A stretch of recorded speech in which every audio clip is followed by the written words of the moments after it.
Would you rather have one Bitcoin or Bitcoin's equivalent financially in altcoins? Today's video is sponsored by the team over at CoinLedger.io. Tax season is just around the corner and the team at CoinLedger.io is here to help.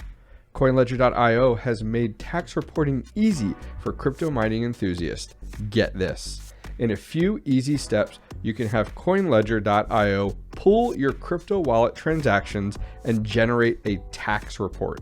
Then just supply that tax report to your tax guy or import straight into TurboTax. Bam, bam, thank you, ma'am.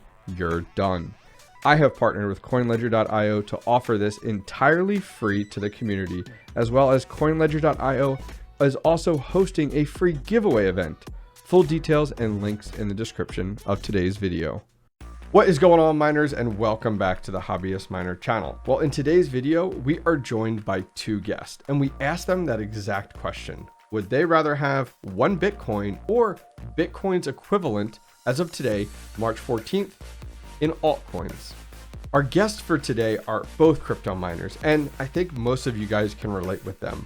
One of them is a home crypto miner. The other one runs his own mining farm day to day. And I think you'll learn a lot from their experience and background. So without further ado, let's go ahead and talk to our first guest, DJ Mines. Great question. Okay. Since it's a complete Bitcoin, I'll take the Bitcoin. Simply because I feel safer with Bitcoin. I feel like I know what it is. Everybody that's going to invest money in crypto knows what Bitcoin is for the most part. I feel confident holding that. There's going to be a lot of altcoins, unfortunately. They're going to go out of business or deactivate or, just nobody will care about long term. So if you went with one Bitcoin, do you think that Bitcoin has more longevity or more ability to 10x or whatever? Or is Bitcoin more of a long-term play for you with that decision? I would be shocked if Bitcoin 10x'd. Okay. I mean, that'd be great. That'd be great. I don't think it will anytime soon. Not saying it can't long term, but I wouldn't. It's for me, that amount of money, right? Like I'm assuming it's going to hit 60, 70, $100,000 eventually. I would feel more confident having the bag guaranteed. But I don't think it'll 10x. But if it was now, if you asked me like a smaller portion of the Bitcoin, say like 1/10, I'll take the altcoins all day. But I'll take the bag guaranteed. So there's something about having one Bitcoin and almost that long-term security is what it sounds like just being able to have that one, there's a rite of passage to be able to say you're a whole coiner, right? To be able to be like, yes, I am a whole, it's legitimacy. And I think too, based off of people that I've talked to, Bitcoin also adds that long-term, it's almost like a long-term savings. You set it, forget it, put it away, and you're done with it. Now, if you were to take a tenth of it, you brought this up, so we'll go down that rabbit hole. If you were to take a tenth of that, so let's say we're at $8,000 or a little less, $5,000, and you went the route of altcoins, which altcoins, if you had to break it up, let's say 5 altcoins of $5,000 worth, would you pick up today, March 14th?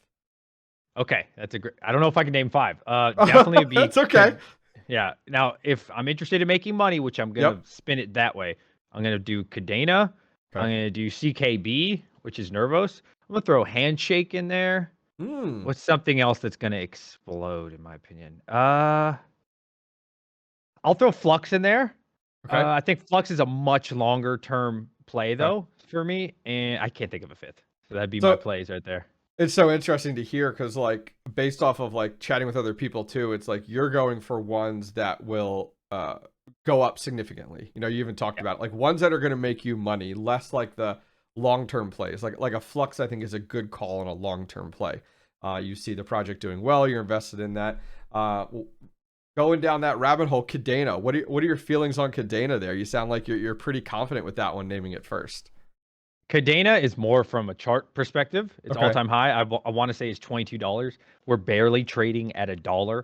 I don't even think of it from all-time highs. A lot of people do that. I personally don't. I'm thinking half of its all-time high, which is $10, 10x. too easy. Could it go down to 75 cents? Yeah, sure. That's possible. Absolutely. Is it likely compared to it moving up? I don't think so. So I think the risk reward specifically for Cadena is there for me. And especially with a small amount of money, like $5,000, I mean, it's generally not going to be life-changing money. So you're going to have to, at least how I think about it, is you're going to have to take a lot riskier plays. If you go super, super safe, like say Bitcoin, $5,000 worth, I mean, that's really not going to change your life, in my opinion. So when you have those small cap money or small cap amounts of money, yeah, I'm definitely going to pick the riskier place for sure.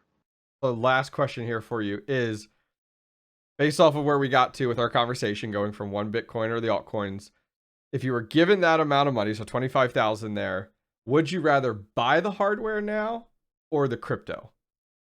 Based off of what you know now. The crypto. Absolutely. And absolutely. The reason is, like, God, we're pretty deep in the bear market, in my opinion, right? So let's say I got the expense of buying the hardware. Now, am I going to be able to make $25,000 worth with just simply that's not enough for me. I don't think I'd have enough time to get all that money back. And I definitely wouldn't get as many coins. Definitely would not in this market. No way. The yield is just not that good. So I'll just buy the coin and then that'll 2, 3, 4, 10x. And if I were to just spend it on like a Cadena miner, like some KA3s or something, in my opinion, I don't think I would really get as many coins as I would as just flat out buying it.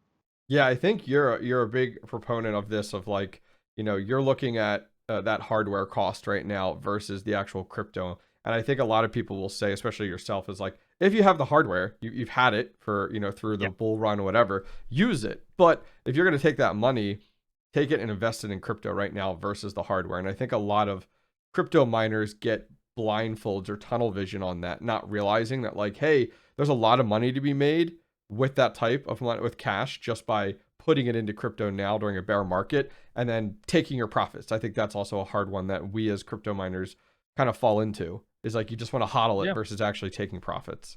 Yeah, because like if this is my 0 point, right? When I buy the crypto, I start at 0. It's going to go up a little bit. It's going to go down. That's fine with me. When I buy the hardware, in my brain, I'm negative. I'm deep in the hole. And I have to dig myself back up out of that hole just to get back to getting my money back. And then on top of that, I also need to see a return. You could argue, you could sell the hardware. Sure, it's tough, right? If you were selling your hardware in the last year, you're doing terrible, right? So it really depends. And I don't like that uncertainty. And to be clear, I'm a miner and a trader. I don't care. Whatever makes me the most money, I'm focused on the money. I'm not going to marry a specific machine or anything like that.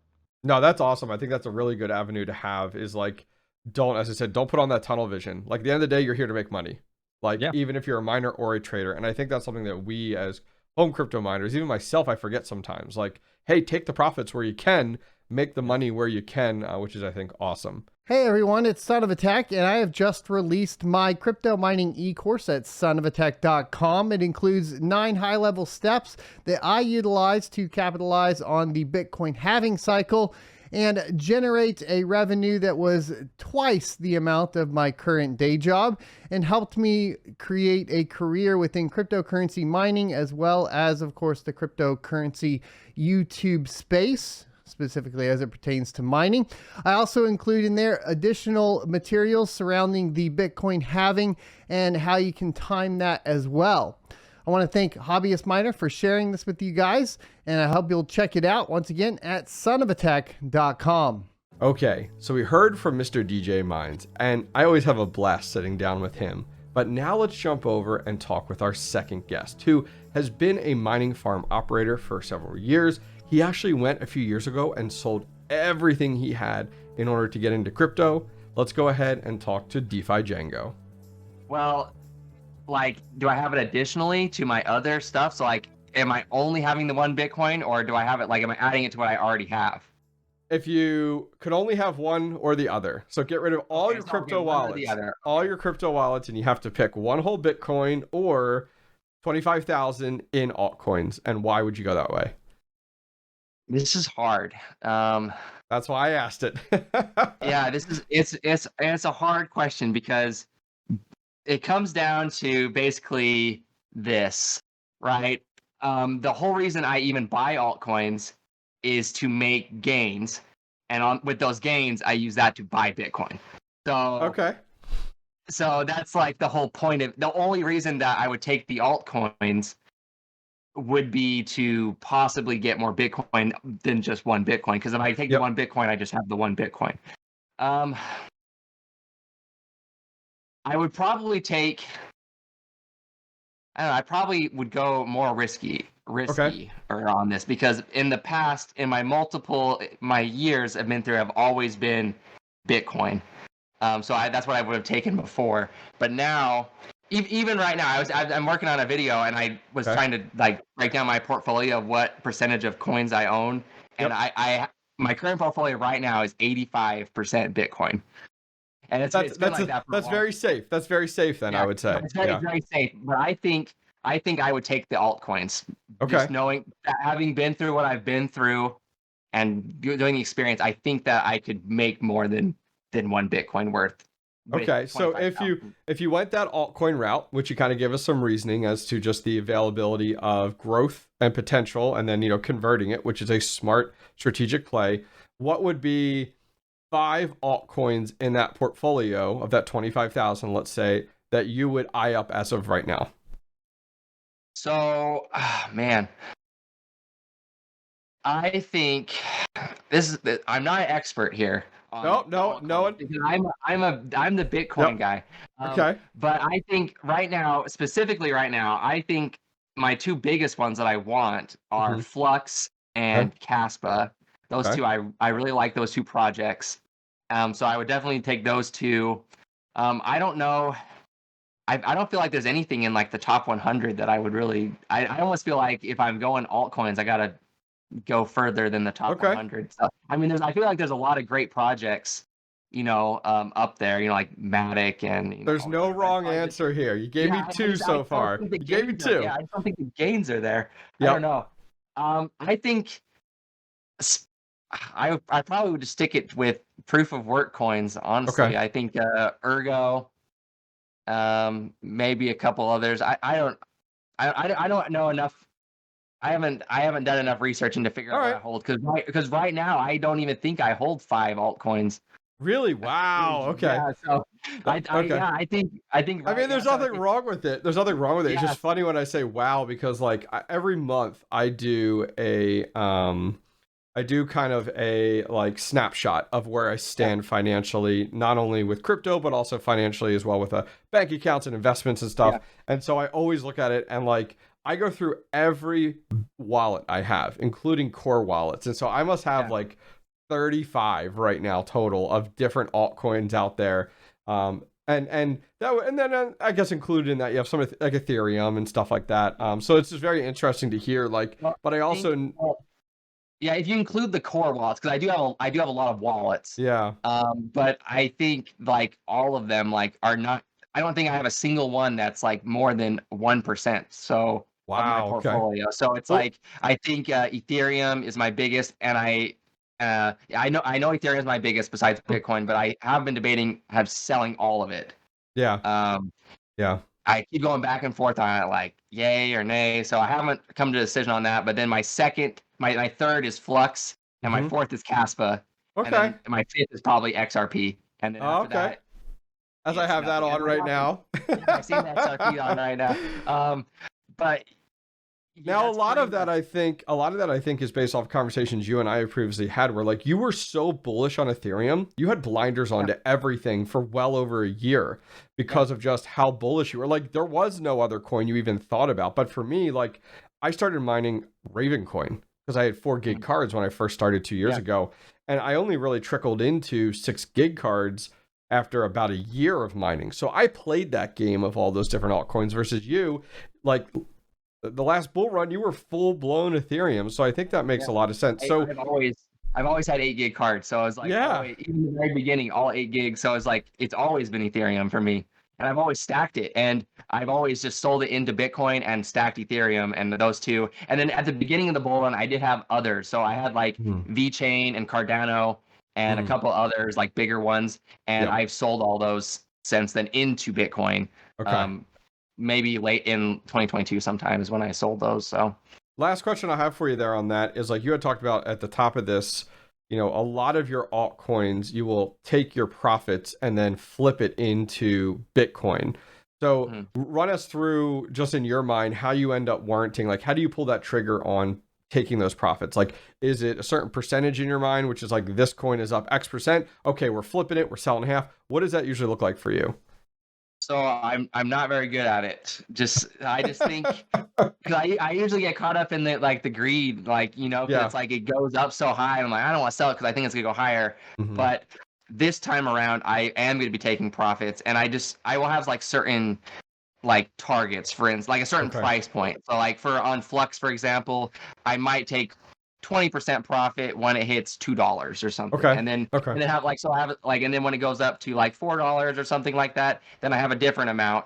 And then and what I usually like to do is I like to wait till it goes over. So it's like, so say it hits $2, but then comes back down to like $1.80. I would probably sell it at the $1.80 because I just want to make sure it's not going to go. I'd rather, you know, take slightly less profits than miss out on, you know, sell it at $2 and it goes up to $2.50. Then I'll be like, ah, man, what did I do? But I'm not very good at taking profits. But I have like this rule that I've been like, that pretty much was why I have so much Bitcoin, is because Bitcoin's like my savings, right? And once I sell into Bitcoin, I never sell out of it. So got it. Okay. Once I add it to my Bitcoin, I never touch it. And that's also kind of saved me, because I lost about 30 Ethereum in Celsius when it went down. And I was gonna try. Yeah, I would have lost my Bitcoin if I hadn't moved it in there, but I didn't, because I was like, I don't need to make. I'm okay with making 0% APY on my Bitcoin. I'm okay with that. So, but yeah, I lost 30. There's a lot of money to lose, and so it's still I log in, it's still in there, but I can't withdraw it. So, well, and that's the nice thing with Bitcoin. Like when I was talking with DJ Minds too, he was talking about the fact that like Bitcoin's like your safe bet now, which is really funny, especially right now during the current situations where we're seeing these bank runs and insecurities into that, where it is very much like, even though you say like Bitcoin, like, yeah, there's no APY on it, but Bitcoin has the ability to grow, versus like taking $25,000 now and putting it into a bank account.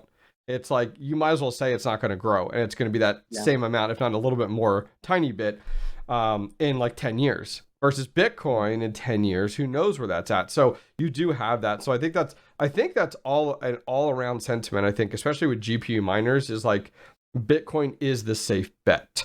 And I really like your strategy though, about like taking profits on altcoins and then converting it to Bitcoin. Because then I think that also goes true with like, is Bitcoin going to 10x in the next 5 years? Well, we can only hope so, but probably not. But could one of those altcoins 50x? Yeah, you know, or 10x, whatever.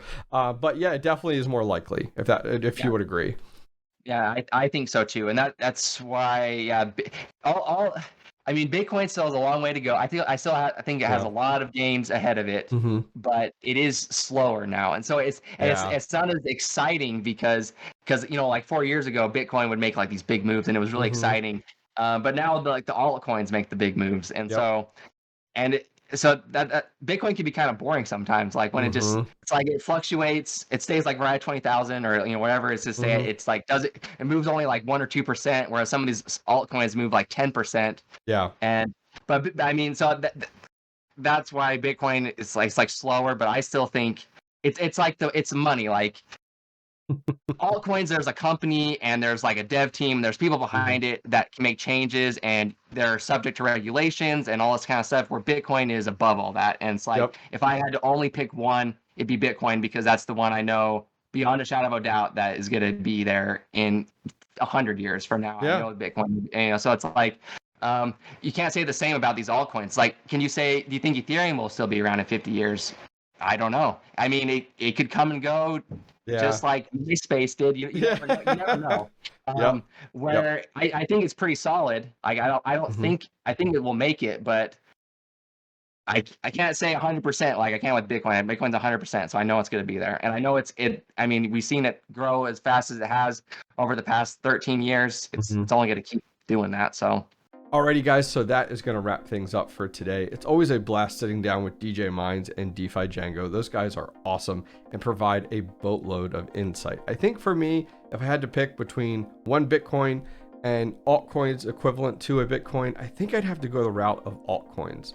As much as I'd love to be able to say I'm a whole coiner, when it comes to Bitcoin. I think having $25,000, at least as of today, March 14th, in altcoins, I think has more possibilities to it. I think we have the possibilities of 10xing or 50xing a lot more if we had a variety of different cryptocurrency in our portfolio, especially totaling 24,000 or 25,000, should I say, as of right now. But I'd love to hear from you guys. What would you guys do? One whole Bitcoin or $25,000 in altcoins? Leave a comment down below. If you guys enjoyed this fun style, it's a different style of video for me, let me know. Leave a comment directly down below. I would appreciate it.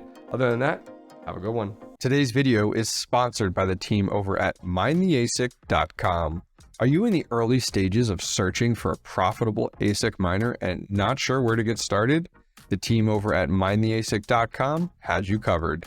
Their massive ASIC database houses everything you could possibly need when searching for an ASIC. Hash rate, power consumption, algorithm, best vendor pricing, daily profitability, mining pools, and more. MindTheASIC.com is your daily one-stop shop for everything ASIC mining, including proof of work rankings, ASIC videos, relatable blogs, mining calculators, and more. Knowing what vendors you can trust your ASIC purchase with is always difficult. MindTheASIC.com has you covered. Their vendor list has been vetted and reviewed to ease your purchasing concerns. Go check out MindTheASIC.com today. Thanks again to MindTheASIC.com for supporting the hobbyist miner community.